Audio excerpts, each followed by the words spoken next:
بسم اللہ الرحمن الرحیم۔ السلام علیکم ورحمۃ اللہ وبرکاتہ۔ کیا آپ بھی دعا کرتے ہیں مگر دل میں یہ سوال ہوتا ہے کہ دعا قبول کیوں نہیں ہو رہی؟ آج کی ویڈیو میں ہم آپ کو ایک ایسا مجرب وظیفہ بتائیں گے جو نماز کے بعد پڑھا جائے تو انشاءاللہ دعائیں قبول جلد ہوں گی اور دل کو سکون حاصل ہوگا۔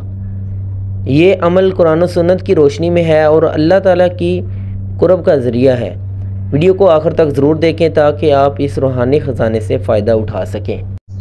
نماز اور دعا قبول ہونے کا وظیفہ۔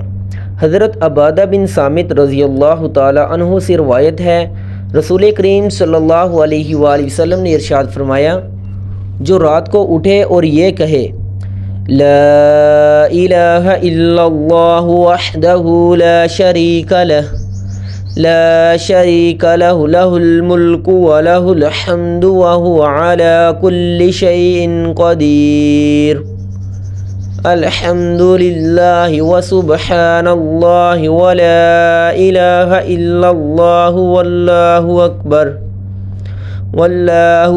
ولا حول ولا قوة الا باللہ۔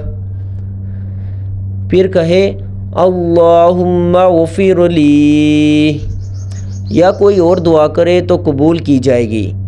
اگر وضو کرے اور نماز پڑھے تو اس کی نماز قبول کی جائے گی۔ سبحان اللہ۔ پیارے دوستو، اگر آپ چاہتے ہیں کہ آپ کی دعائیں جلد قبول ہوں تو نماز کے بعد اس وظیفے کو معمول بنا لیں۔ یقین، صبر اور خلوص کے ساتھ مانگی گئی دعا اللہ تعالیٰ ضرور سنتا ہے۔ ویڈیو کو لائک اور شیئر ضرور کریں تاکہ یہ فائدہ دوسروں تک بھی پہنچے۔ ہمارے چینل کو سبسکرائب کریں اور بیل آئیکن دبانا نہ بھولیں تاکہ ہر نئی ویڈیو بر وقت آپ تک پہنچے۔ اللہ تعالیٰ ہماری تمام دعاؤں کو اپنی رحمت سے قبول فرمائے، آمین ثم آمین۔ جزاک اللہ خیرا، احسن الجزاء۔